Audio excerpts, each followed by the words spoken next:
ये रिश्ता क्या कहलाता है।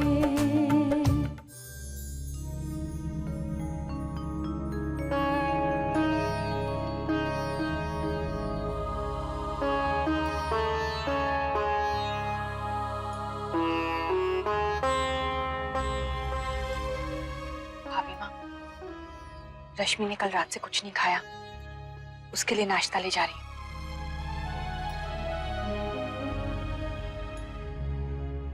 इस घर की रीत है, सब सुबह साथ बैठ के पूजा करें, फिर नाश्ता।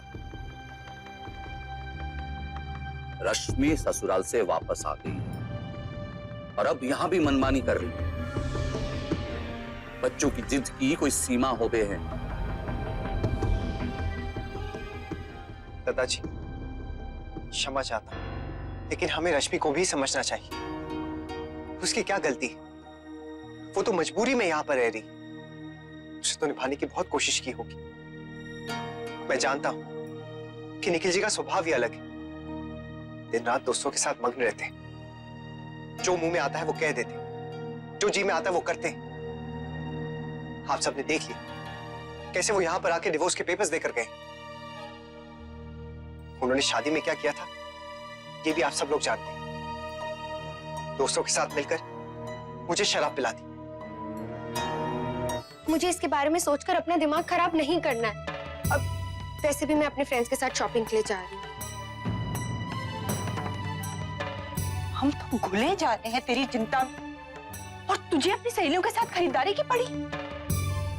रश्मि, कुछ कह रही हूँ मैं तुझसे। माँ, मैं कल से सुन रही हूँ।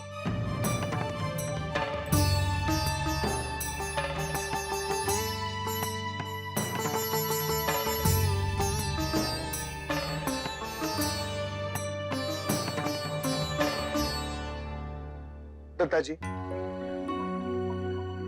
दत्ताजी, हमें देवरा साहब के यहाँ जाना है। जीवन में हर उतार चढ़ाव देखे, हर मुश्किल के साथ जूझे हैं, लेकिन ये तलाक शब्द हमारे कानों में चुपचाप है। क्या देखने को है अब हमारे जीवन में। दत्ताजी, दादाजी, मैं ये सोच रहा था, अगर आपको उचित लगे तो आज आप देवरा साहब के यहाँ ना आए तो अच्छा होगा। मैं अकेले जाकर बात कर लेता हूँ। ना ना रजबन, ना। दादाजी, मेरी बात मानिए, अब बिल्कुल चिंता न करें। मैं मुन्ना को ले जाता हूँ ना साथ। ये अंशु नहीं आया अब तक? दोस्त के घर गया था ना? दादा, उसका फोन आया था, कह रहा था कि 9:30 बजे तक आ जाएगा। और वैसे भी बाबूजी वो राहुल के घर गया है तो जल्दी तो नहीं आएगा। राधे कृष्ण। देखा, आ गया मेरा बच्चा। क्या बात है अंशु बेटा, तबीयत तो ठीक है ना? नहीं ताऊ जी, ठीक ही है। वो क्या है ना कि रात तक पढ़ रहा था ना तो देर से सोया। बहुत मेहनत कर रहा है हमारा अंशु। अंशु, तुम्हारी किताबें कहाँ हैं? हाँ, किताब है ना, मेरी किताबें वो दोस्त के घर ही है।